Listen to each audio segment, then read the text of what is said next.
नमस्ते विद्यार्थी मित्रांनो, Yash educational group Kopargaon Vaijapur Yeola अंतर्गत Sutawane school and junior college Vaijapur, Yash coaching classes Kopargaon, Yash science academy Yeola व यश अकॅडमी वैजापूर मार्फत मी कपिल पाटील फिजिक्स हा विषय सादर करतोय।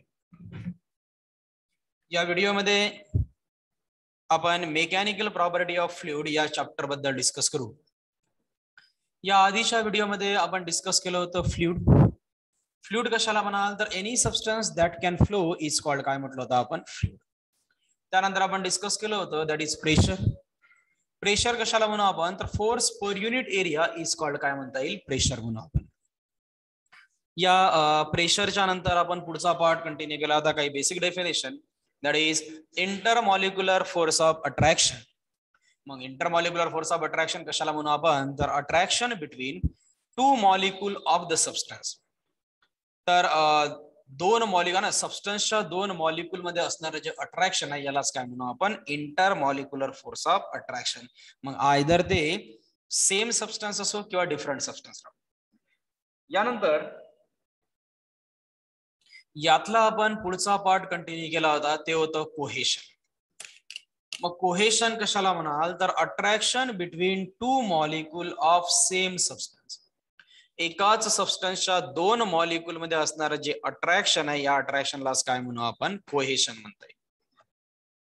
तर अधेशन कशाला म्हणाल, attraction between two molecule of different substance is called, काय म्हणू आपण, अधेशन।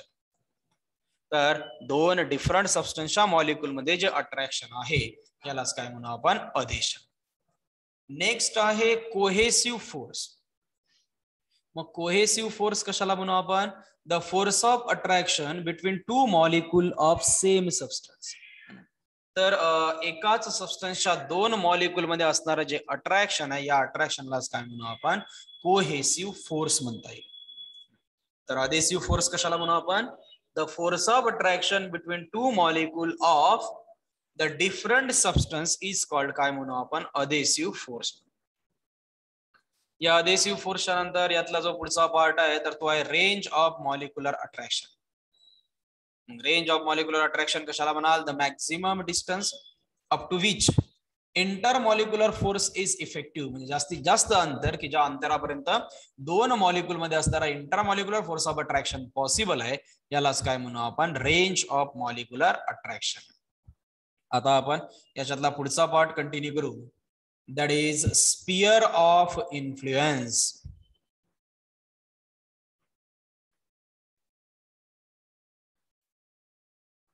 Sphere of influence.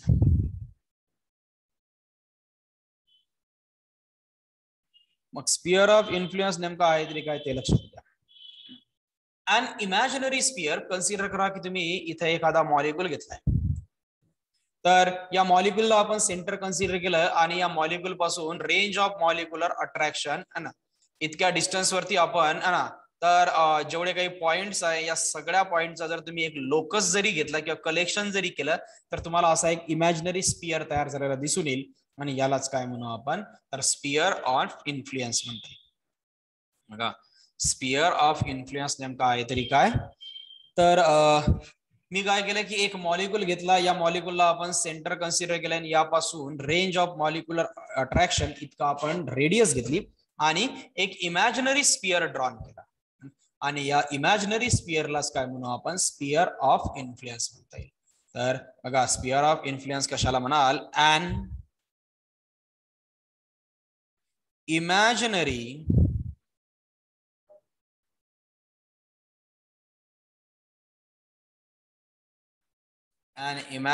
sphere drawn around the molecule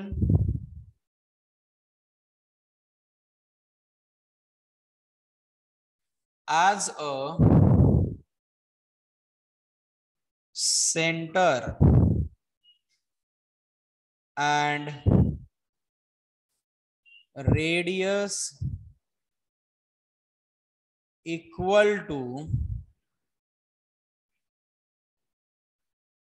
range of molecular attraction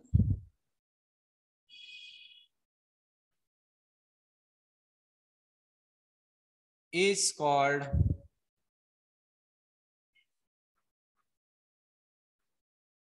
sphere of influence.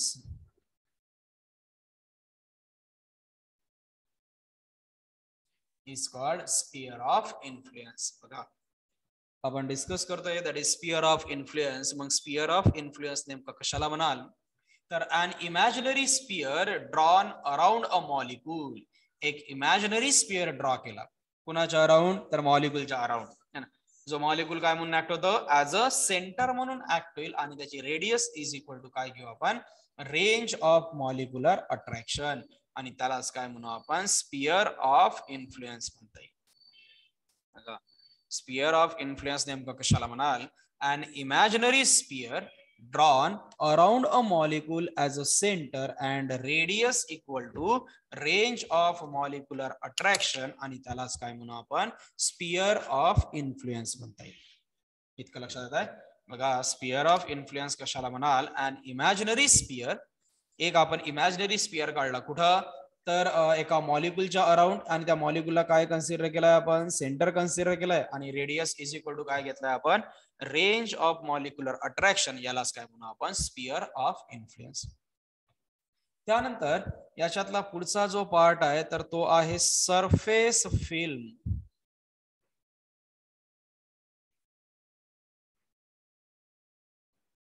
Surface film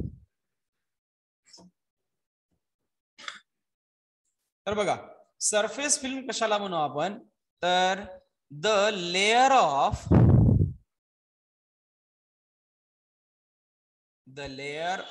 liquid surface. The layer of liquid surface whose thickness equal to range of molecular attraction. Molecular attraction is called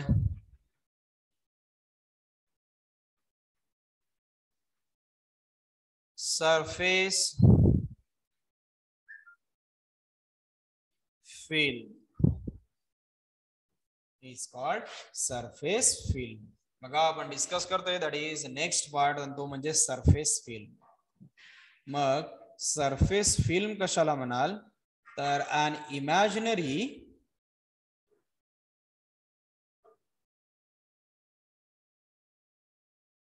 तर बघा surface film कशाला म्हणू आपण तर an imaginary layer किंवा imaginary म्हणण्यापेक्षा the layer of liquid surface. तर हा एक लिक्विड सरफेसचा एक लेयर आहे ज्याची थिकनेस इज इक्वल टू काय असायला पाहिजे रेंज ऑफ मॉलिक्युलर अट्रॅक्शन आणि त्यालाच काय म्हणू आपण स्पियर ऑफ इन्फ्लुएन्स म्हणता येईल.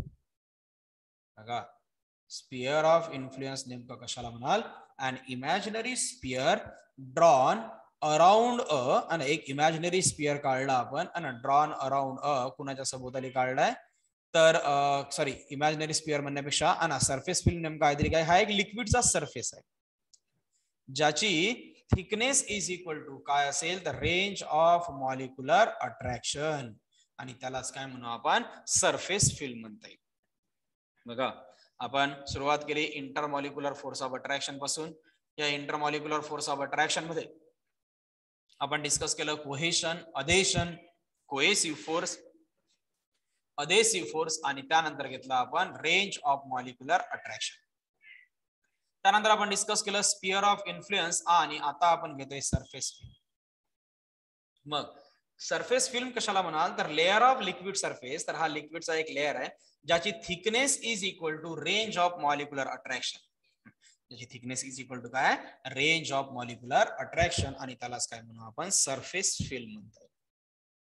इथपण लक्षात आलं.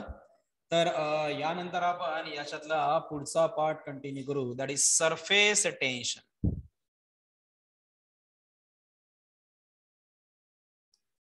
Surface tension.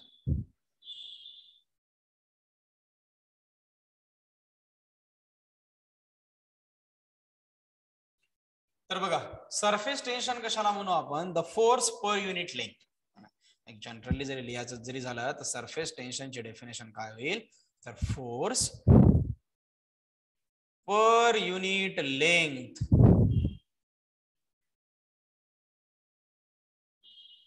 is called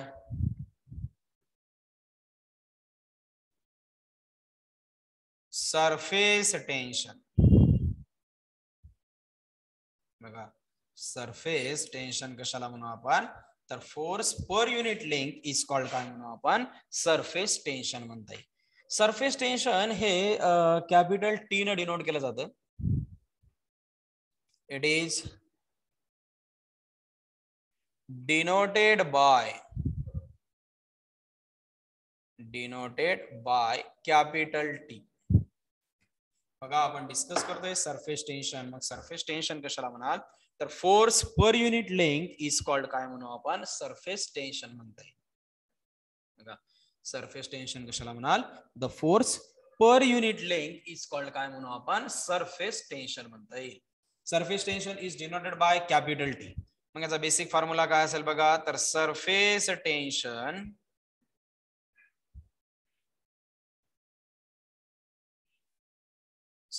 tension is equal to काय राहील तर फोर्स डिवाइडेड बाय लेंथ. मग इथं राहील that is surface tension is equal to force आहे F divided by length L.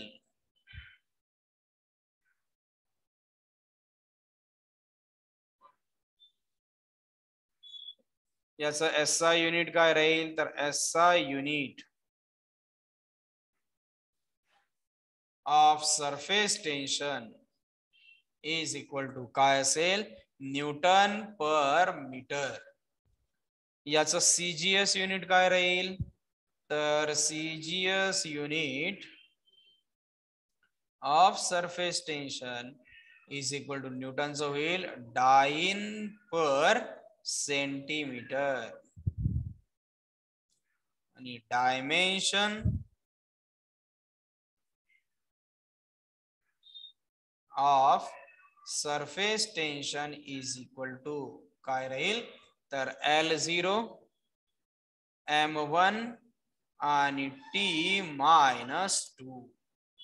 बघा आपण डिस्कस करतोय दॅट इज सरफेस टेन्शन. मग सरफेस टेन्शन कशाला म्हणाल तर force per unit length is called काय म्हणू आपण सरफेस टेन्शन म्हणते. बघा सरफेस टेन्शन कशाला म्हणू आपण तर force per unit length is called काय म्हणू आपण surface tension. Surface tension is denoted by कशाने डिनोट केलं जाईल तर कॅपिटल टी. तर सरफेस टेन्शनचा बेसिक फॉर्म्युला आहे that is force divided by काय असेल लेंथ. फॉर्म्युला लिहिता येईल surface tension is equal to force divided by length किंवा T is equal to F divided by L. याचं SI युनिट आहे या सरफेस टेन्शनचं Newton per metre. CGS unit आहे that is dyne per centimetre आणि dimension आहे that is L0 M1 T-2. इथपर्यंत लक्षात आलं. तर यानंतर मग बघा सरफेस टेन्शनचा कन्सेप्ट लक्षात आला असेल तुमचा. तर यानंतर याच्यातला पुढचा पार्ट आपण कंटिन्यू करू. या सरफेस टेन्शनच्या नंतर नेक्स्ट आहे दॅट इज सरफेस एनर्जी. इथपर्यंत तुमच्या लक्षात आलाय.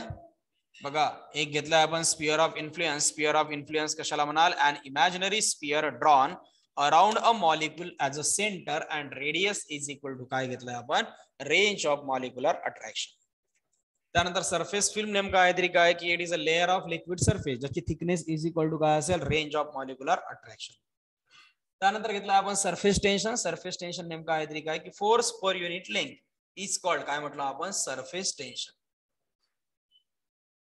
It is denoted by capital T आणि surface tension is equal to formula आहे फोर्स डिवाइडेड बाय लेंथ. तर surface tension T is equal to राहील मग एफ डिवाइडेड बाय एल. याचं एसआय युनिट आहे, फोर्सचं युनिट राहील न्यूटन आणि लेंथचं युनिट आहे मीटर म्हणजे न्यूटन पर मीटर. याचं सीजीएस युनिट आहे डाइन पर सेंटीमीटर आणि डायमेन्शन L0 M1 T-2 म्हणून. इथपर्यंत लक्षात आलं तर व्हिडिओ पॉज करा आणि लिहून घ्या.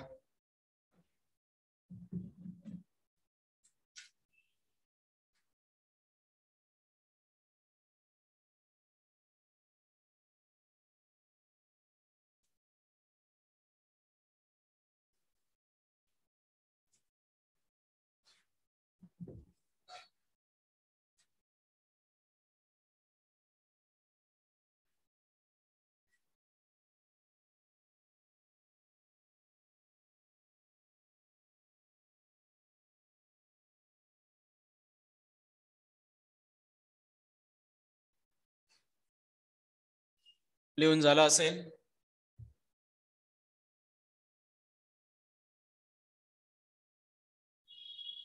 लिहून झालं असेल तर बघा नेक्स्ट पार्ट घेऊ आपण. या सरफेस टेन्शनच्या नंतर नेक्स्ट पार्ट आहे तो आहे surface energy. Surface energy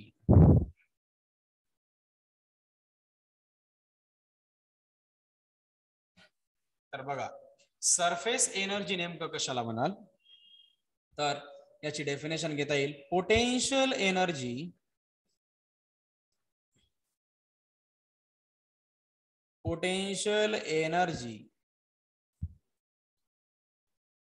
per unit area. Potential energy per unit area is called surface energy.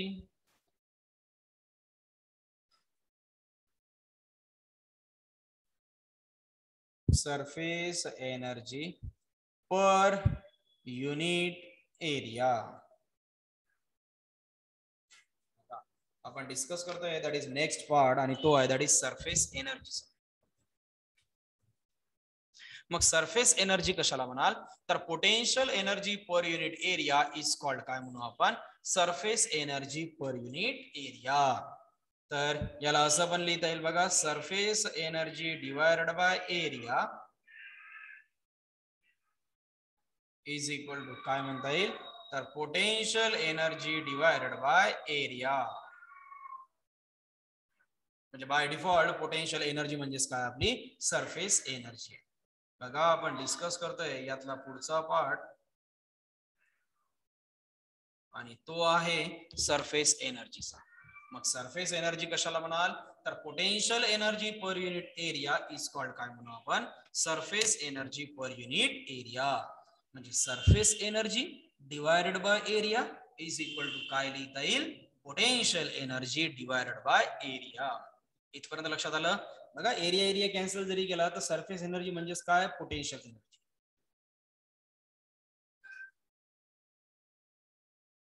बघा ऍक्च्युली आपण ज्यावेळेस लिक्विडच्या सरफेस वरून एखादा ऑब्जेक्ट उचलायचा प्रयत्न करत असतो त्यावेळेस काय होते की ऑब्जेक्ट उचलत असताना तुम्हाला फोर्स लावावा लागतो आणि त्या फोर्समुळे त्या ऑब्जेक्ट मध्ये काही ना काही डिस्प्लेसमेंट होईल.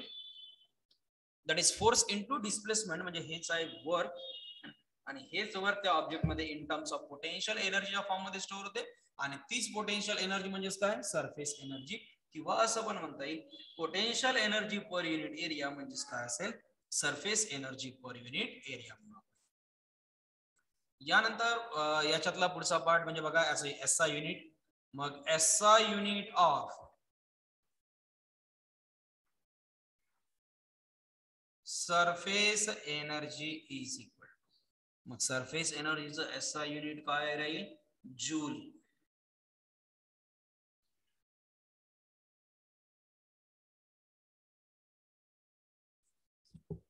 सरफेस एनर्जी SI युनिट काय जूल. याचं CGS युनिट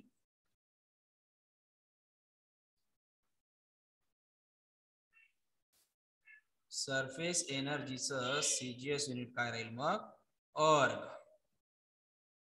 आणि याचे डायमेन्शन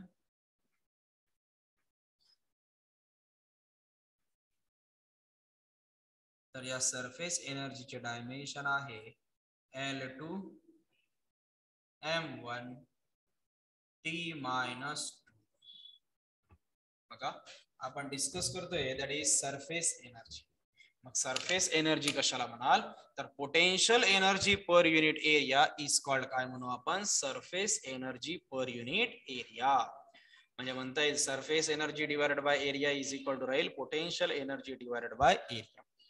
याचं SI युनिट आहे जूल, CGS युनिट आहे अर्ग आणि डायमेन्शन काय L2 M1 T-2 म्हणू आपण. इथपर्यंत लक्षात येत आहे. तर यानंतर आपण याच्यातला पुढचा पार्ट कंटिन्यू करू. बघा आपण डिस्कस करतोय that is surface tension and surface energy. Surface tension कशाला म्हटलं आपण तर force per unit length is called काय म्हटलं आपण सरफेस टेन्शन. आणि सरफेस एनर्जी कशाला म्हटलं आपण तर potential energy divided by area यालाच काय म्हणू आपण तर सरफेस एनर्जी म्हणता येईल. आता आपण याच्यातला पुढचा पार्ट कंटिन्यू करतोय आणि तो म्हणजे relation between surface tension and surface energy. Next part जो आहे तर तो आहे relation between surface tension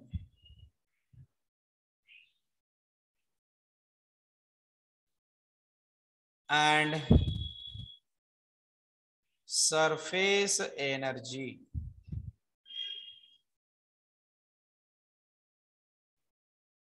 Relation between surface tension and surface energy. तर या दोघांमध्ये काय रिलेशन आहे ते रिलेशन फाइंड आउट करायचा प्रयत्न करू आपण आता. बघा यासाठी अरेंजमेंट लक्षात घ्या. कन्सिडर करा की तुम्ही कोणती एखादी ओपन फ्रेम घेतली.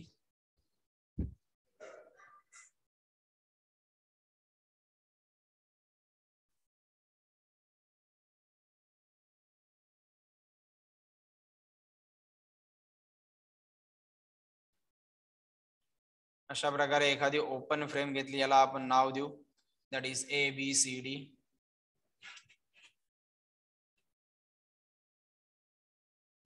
आता या ओपन फ्रेम मध्ये एक वायर आपण इंट्रोड्यूस केली आहे. वायरला नाव देऊ आपण PQ. ज्या वायरची लेंथ घेतली आहे आपण तर L. वायरची लेंथ L आणि याची हे जे काही ब्रेडथ आहे तर हे घेतली आपण दॅट इज X. आपण डिस्कस करतोय that is relation between surface tension and surface energy. तर यासाठी अरेंजमेंट लक्षात घ्या. तुम्ही काय केलं की एक ओपन फ्रेम घेतली दॅट इज ABCD. या ओपन फ्रेम ABCD मध्ये आपण काय केलं की एक मुवेबल वायर आपण ज्याची व्हॅल्यूज घेतली आहे L आणि वायर कोणती आहे PQ हिला आपण प्लेस केला. तर ही मुवेबल यासाठी आहे का तिचा आपण डिस्टन्स कमी जास्त करू शकतो. त्यानंतर इथं मी लिक्विड फिलअप केलाय.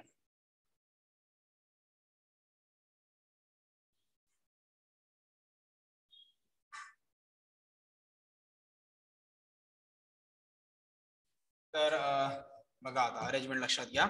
कन्सिडर करा की तुम्ही एक ओपन फ्रेम घेतली दॅट इज ABCD. या ओपन फ्रेम ABCD मध्ये आपण काय केलं की काही लिक्विड भरलाय. त्यानंतर त्यामध्ये आपण एक मुवेबल वायर म्हणजे आपल्याला मूव्ह करता येईल अशी एक movable wire that is PQ introduce केली ज्याची लेंथ आहे तर L. त्यानंतर याची ब्रेड्थ घेतली आपण ती घेतली दॅट इज X. असं जरी असेल तर आपल्याला रिलेशन फाइंड करायचं आहे सरफेस टेन्शन आणि सरफेस एनर्जी. आता जनरली बघा ना एक फॉर्म्युला तुम्हाला माहित आहे कोणता तर surface tension is equal to बघा इथं ज्या टर्म्स तुम्हाला दिसत आहे ना या टर्म्स आपण इथं लिहून घेऊ की कशाला नेमकं काय म्हणतोय ते. अरेंजमेंट लक्षात आली. तर इथं बघा आपण इथं लिहून घेऊ लेट. किंवा consider.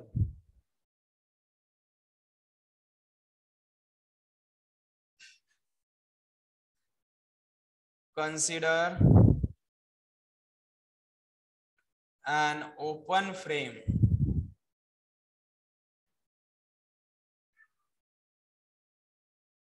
A, B, C, D. Fill with a liquid. Fill with a liquid. मग आपण डिस्कस करतोय दॅट इज रिलेशन बिटवीन कोणामध्ये असणार रिलेशन पाहिजे आपल्याला surface tension and surface energy मध्ये असणार. तर यासाठी आपण काय केलं की कन्सिडर केली की एक आपण ओपन फ्रेम घेतली कोणती ABCD ज्याच्यामध्ये काय केलं की फिल विथ अ लिक्विड ज्यामध्ये लिक्विड फिलअप केलंय आणि now take a movable wire PQ of length L. त्या वायरची लेंथ L आहे अशी एक आहे ना मुव्हेबल वायर घेतली. Introduce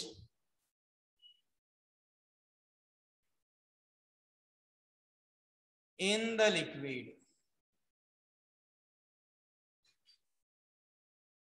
introduce in the liquid. आता बघा इथं मानून घेऊ की let capital T be the surface tension. Capital T be the surface tension.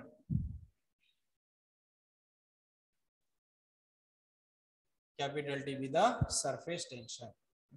असं जरी असेल तर आपल्याला फाइंड आउट करायचं आहे that is relation between surface tension and surface energy. Diagram लक्षात आली. बघा कन्सिडर करा की तुम्ही काय केलंय की एक ओपन फ्रेम घेतली ABCD. या ओपन फ्रेम मध्ये एक काय केलंय लिक्विड फिलअप केलंय ज्या लिक्विडचं सरफेस टेन्शन कॅपिटल T आहे आणि त्यामध्ये एक मुव्हेबल वायर टाकली दॅट इज PQ जिची लेंथ आहे L. आता बघा या लिक्विडचं सरफेस टेन्शन T जरी असेल तर अशा वेळेस या वायर वरती आपण एक आउटवर्ड डायरेक्शननी फोर्स एक्झर्ट करू. या वायर वरती एक फोर्स एक्झर्ट केला दॅट इज F. आणि या फोर्स मुळे या वायर मध्ये होणारे जे काही डिस्प्लेसमेंट आहे तर ते डिस्प्लेसमेंट आपण dx कन्सिडर करू. एक स्मॉल डिस्प्लेसमेंट किती घेतले dx किंवा एक जनरलाइज पार्ट कन्सिडर करू की याची डिस्टन्स x आहे त्या या BC सेक्शन पासून या PQ ची लेंथ किती घेतली आपण त्या डिस्टन्स घेतलाय दॅट इज x कन्सिडर केलाय. इथपर्यंत लक्षात येत आहे. इथपर्यंत लक्षात आलं असेल तर व्हिडिओ पॉज करा आणि हे लिहून घ्या.